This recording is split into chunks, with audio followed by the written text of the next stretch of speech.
ایک تاجر تھا اور اس کے پاس اللہ نے اسے بہت کچھ نوازا تھا، بہت مال و دولت تھی. اس کی شادی ہوئی تو اس نے سوچا کہ اپنی زوجہ کی خدمت کے لیے میں کوئی غلام خرید لیتا ہوں، جا کے پوری فیملی کے کھانے پکانے دیگر معاملات میں وہ کام کرے گا. بازار میں گیا، اس نے دیکھا ایک بڑا اٹا کٹا غلام تو اویلیبل ہے. تو بیچنے والے نے کہا کہ اس میں ایک پرابلم ہے، بڑا سستا دے رہا تھا، نارمل ریٹ سے 50% کم میں ریٹ میں مل رہا تھا.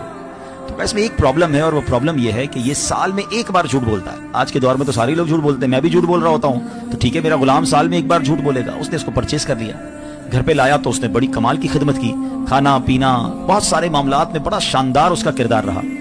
ایک سال کمپلیٹ ہو گیا اور وہ وقت آ گیا کہ جب اس نے جھوٹ بولنا تھا.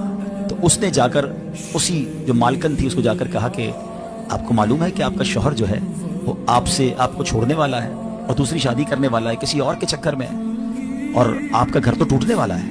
وہ عورت ہوتی ہے، بغیر کنفرمیشن کے وہ مان گئی کہ اچھا ایسی بات ہے. تو کہا میرے پاس ایک طریقہ ہے، میں آپ کے شوہر کو آپ کی طرف واپس لا سکتا ہوں. کیا طریقہ ہے؟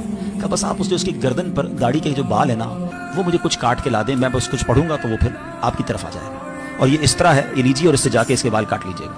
عورت نے کہا ٹھیک ہے، آج رات جب میرا شوہر سوئے گا تو میں یہ بال کاٹ کے تمہیں دے دوں گی، پھر تمہیں جو عمل کرنا ہے وہ کر لینا.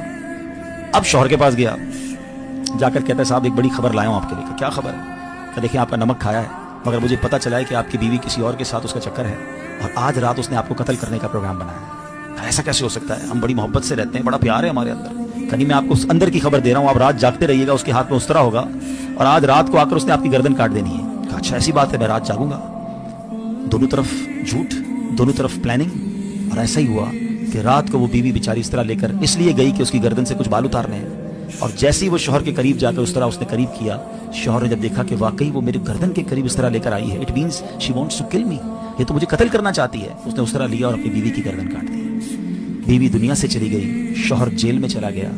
اس ایک جھوٹے غلام نے، اس ایک جھوٹے بندے نے گھر کا گھر برباد کر دیا. یہ ایک واقعہ جو بظاہر تو کتابوں میں لکھا ہے مگر ہم سب کے لیے بہت بڑا لیسن ہے. ہم جھوٹوں کو دوست بناتے ہیں، ہم جھوٹوں کی باتیں سنتے ہیں، ہمیں چغلی میں بڑا مزہ آتا ہے. ہمیں کوئی بتائے فلاں نے یہ کیا تو ہم یقین کر لیتے ہیں. ہمیں کوئی کمپلین آ کر کرے تو ہم فوراً کہتے ہیں اچھا اور بتاؤ، میں بھی نہیں چھوڑوں گا، اس نے میرے بارے میں ایسی بات کی ہے. اتنے کچے کان ہیں ہمارے جس کی وجہ سے فیملیاں برباد ہو گئی، کاروبار برباد ہو گئے، دوستیاں ختم ہو گئی، پارٹنرشپ ڈیلیٹ ہو گئی. مگر ہمارا حال یہ ہے کہ ہم ایسے لوگوں سے نہ اپنے آپ کو دور کر پا رہے ہیں، نہ خود جھوٹ سے بچ پا رہے ہیں.